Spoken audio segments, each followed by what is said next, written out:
Term insurance लेते time एक और क्वेश्चन है जो परेशान करता है, मतलब वो डिसाइड नहीं कर पाते हैं कि रेगुलर प्रीमियम पेमेंट ऑप्शन रखना है या लिमिटेड प्रीमियम पेमेंट ऑप्शन रखना है। रेगुलर प्रीमियम पेमेंट क्या होता है?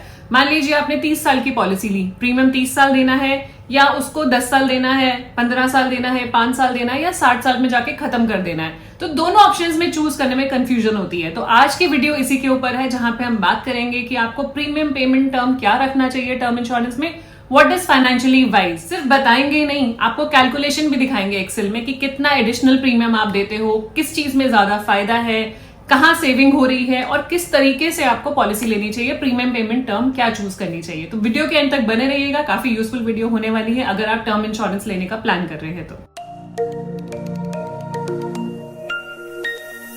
वीडियो शुरू करने से पहले क्विक रिमाइंडर, अगर अभी तक आपने हमारे चैनल को सब्सक्राइब नहीं किया कर लीजिए, so that you get the right information at the right time. चलते हैं वीडियो की तरफ, जहां हम बात करेंगे टर्म इंश्योरेंस प्लान आपको रेगुलर पे लेना चाहिए या लिमिटेड प्रीमियम पेमेंट ऑप्शन लेनी चाहिए। जैसे स्क्रीन पे देख पा रहे हैं, यहाँ पे मैंने एग्जाम्पल के साथ आपको बताऊंगी कि क्या आपको प्रीमियम पेमेंट ऑप्शन लेनी चाहिए। जैसे मैंने कैलकुलेशन करी है, मैंने एक कंपनी का, इंश्योरेंस कंपनी के प्रीमियम्स निकाले हैं, जहां पे मैंने एक एज ली है और प्रीमियम कैलकुलेट करे हैं। ये प्रीमियम बिना किसी राइडर्स के हैं।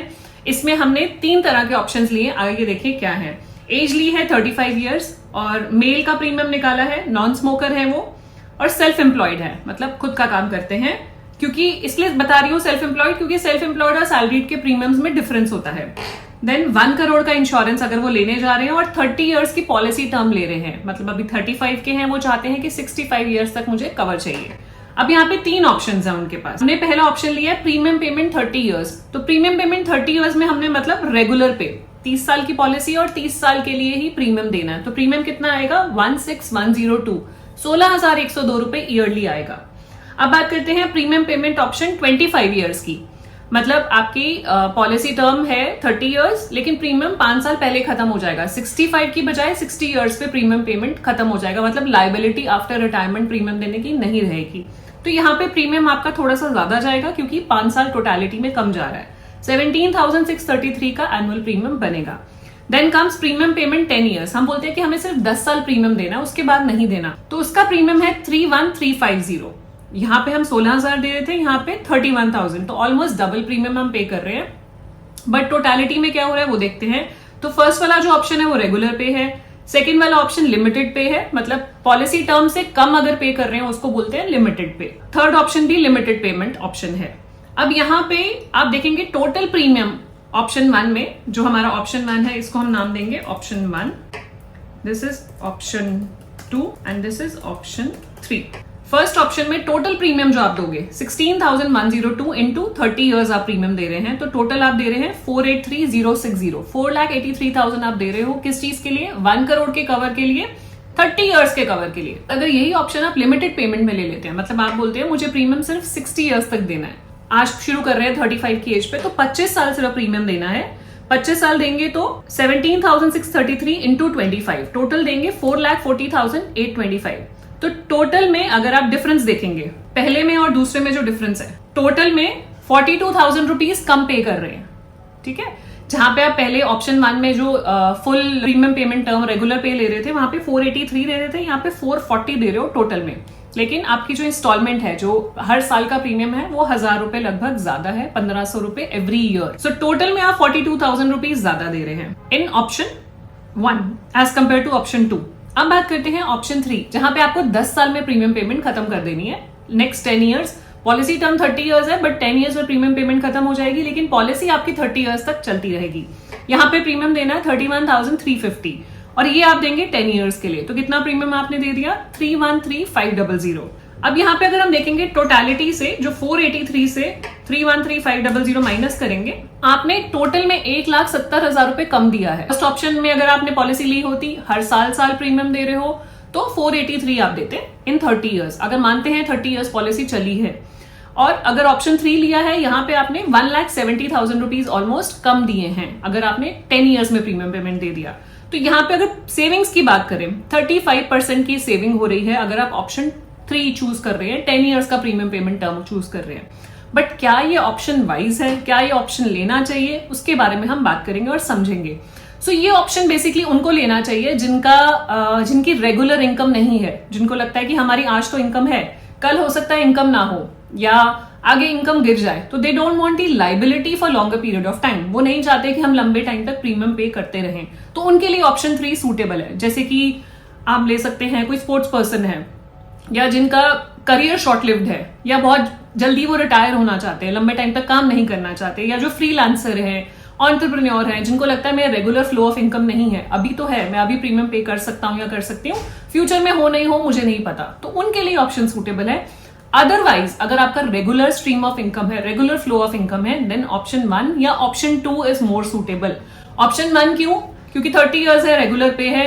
दूसरा, ऑप्शन 2 में और ऑप्शन 1 में बहुत ज्यादा डिफरेंस नहीं है। ऑप्शन 2 में आपको 8% की सेविंग्स भी है, प्लस एक हमारी रिटायरमेंट एज होती है 60 ईयर्स। 60 ईयर्स तक प्रीमियम पेमेंट करके आप खत्म कर देंगे, फ्री हो जाएंगे, उसके बाद आपका कवर अगले 5 साल चलता रहेगा।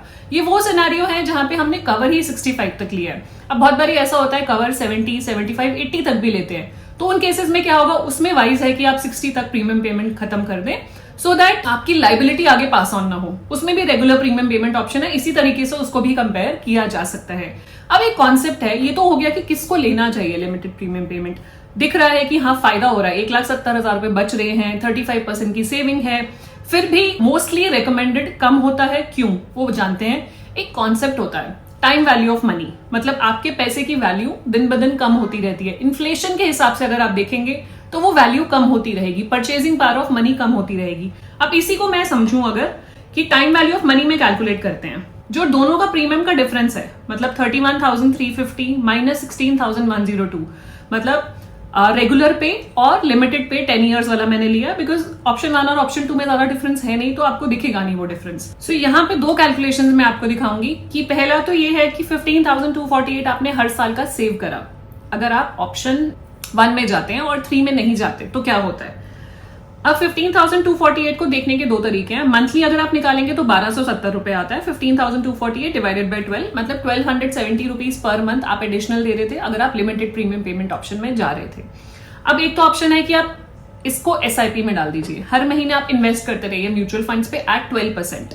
ये मैंने 12% पे कैलकुलेशन लिए क्योंकि हम 30 इयर्स की बात कर रहे हैं। Again it is subject to market risk, but एक आइडिया देने के लिए आपको, लेट्स से 12% पे मैंने SIP में इन्वेस्ट कर दिया, 1,270 रुपए per month for 30 years eight 12%, हमें मिलता है 39 lakhs at the end of 30 years. मतलब 30 साल पे मुझे 40 lakhs, मतलब लगभग 40 लाख रुपए मुझे 30 साल पे और मिल जाएंगे इस पैसे से। ठीक है। दूसरा, अब आप कहेंगे कि ये तो 10 साल ही पे करना था हमें, सिर्फ जो डिफरेंस है उसके ऊपर तो नहीं पे करना था, तो मैंने 10 साल का एग्जाम्पल भी लिया। मान लीजिए 10 साल की SIP करी किसी ने, 1,270 रुपए 10 इयर्स के लिए इन्वेस्ट करे, तो 10 इयर्स के बाद उसकी वैल्यू होगी 12% पे 284,526। अब वो 284,526 को मैं वहीं पे रख देती हूँ, उसको लमसम छोड़ देती हूँ, SIP बंद कर देती हूँ।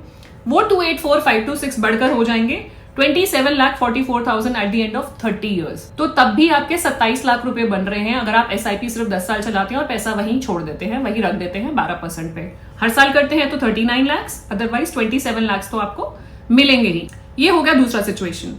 ये तो मतलब बेसिकली एक time value of money concept है कि आपने इन्फ्लेशन के हिसाब से आपने अपने पैसे को ग्रो कर लिया, लिमिटेड प्रीमियम पेमेंट ऑप्शन नहीं ली।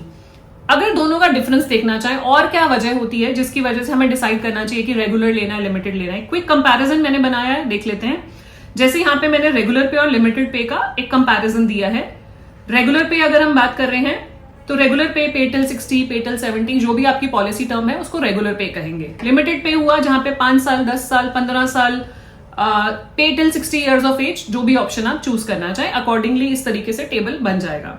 सो अब प्रीमियम अमाउंट रेगुलर पे में लोअर रहेगा। हम कंपैरिजन अगर देख रहे हैं तो रेगुलर पे में हमेशा लोअर रहेगा, वेराज लिमिटेड पे में ज्यादा जाएगा। जनरली 2 to 3 टाइम्स भी होता है। अगर अब ये 5 साल पे चले जाएंगे, हो सकता है 3 गुना चले जाए। आपकी limited premium payment term 5 years होगा तो प्रीमियम और बढ़ जाएगा देन रेगुलर पे। अभी देखा हमने डबल का डिफरेंस तो देखा, ठीक है। टोटल जो आउटगो है, higher total amount paid over life. एक डिसएडवांटेज ये है कि आप ज्यादा पैसे दे रहे हो ओवर द इयर्स। जो हम 30 साल देखा हमने यहाँ पे 484 हमने दिए, वेराज 483 दिए, यहाँ पे हमने 3,13 दिए। तो जनरली 30 to 40% की सेविंग होती है, जो हमने देखा यहाँ पे 35% की सेविंग हमने भी करी इस एग्जाम्पल में। अब फ्लेक्सिबिलिटी, पहले वाले में जो है रेगुलर पे में आपके पास फ्लेक्सिबिलिटी है। लेट्स से 5 साल बाद 10 साल बाद आपको लगता है मुझे टर्म इंश्योरेंस की जरूरत नहीं है, you can stop it immediately. Whereas limited premium payment में आप ऑलरेडी पेमेंट दे चुके होंगे, मतलब पैसा तो इंश्योरेंस कंपनी के पास पहुंच गया, चाहे वो 5 साल है चाहे 10 साल है, जितने भी साल है आप लॉक इन होंगे, ज्यादा प्रीमियम देके आप लॉक इन होंगे। तो आपके पास एग्जिट ऑप्शन नहीं है, मतलब जो पेमेंट दे दी आप छोड़ सकते हैं पॉलिसी, कोई फर्क नहीं पड़ेगा उससे। इन्फ्लेशन इम्पैक्ट जो हम बात कर रहे थे, यू पे with cheaper money in future. यहाँ पे क्या आप कम पैसे में अपना ज्यादा कवर एंजॉय कर रहे हैं रेगुलर पे में, अभी कम दे रहे हैं। एंड दूसरा जो टर्म इंश्योरेंस है वो प्रोबेबिलिटी पे वर्क करता है, मतलब हमने पॉलिसी ली है 30 साल की, अब डेथ हो सकता है 5 साल बाद हो सकता है 10 साल बाद हो, और लिमिटेड प्रीमियम पहले ही हमने दे दिया, तो हम एक return on investment, it is not the right word to use जब हम ह्यूमन लाइफ वैल्यू की बात कर रहे हैं, बट एक कॉन्सेप्ट समझाने के लिए मैं आपको बता रही हूँ कि जो आपने पैसा दिया उस पर जो रिटर्न मिला, तो रेगुलर पे में वो रिटर्न ज्यादा आएगा एज कंपेयर टू लिमिटेड पे। प्रोबेबिलिटी के ऊपर काम करता है कंप्लीटली। यहाँ पे क्या हो रहा है, लिमिटेड पे में यू पे expensive today value of money, time value of money की जो हमने बात करी, आज आप ज्यादा दे रहे हो, अपनी टाइम वैल्यू ऑफ मनी यहाँ पे फैक्टर इन नहीं कर रहे हो। सो नेट अगर कंक्लूड करना चाहें इसको, तो ये अपनी पर्सनल चॉइस है कि आप क्या लेना चाहते हैं, रेगुलर पे आप लेना चाहते हैं। बहुत सारे लोग ऐसे भी हैं जो लिमिटेड प्रीमियम पेमेंट देके खत्म करना चाहते हैं कि भाई मुझे लाइबिलिटी नहीं चाहिए, आज मेरी इनकम है कल नहीं हो तो मैं क्या करूंगा, ठीक है। बट अगर आपको लगता है कि आपकी रेगुलर स्ट्रीम ऑफ इनकम है, इनकम आती रहेगी, then go for regular payment option या पे टिल 60।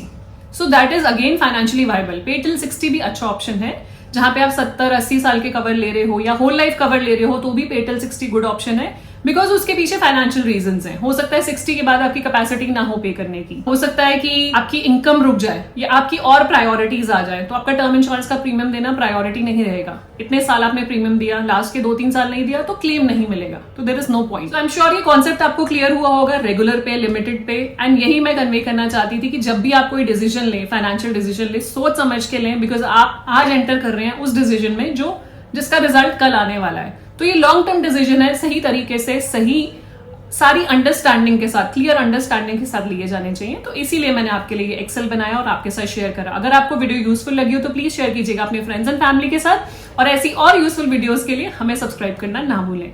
जल्दी मिलते हैं, stay safe, take care, bye bye.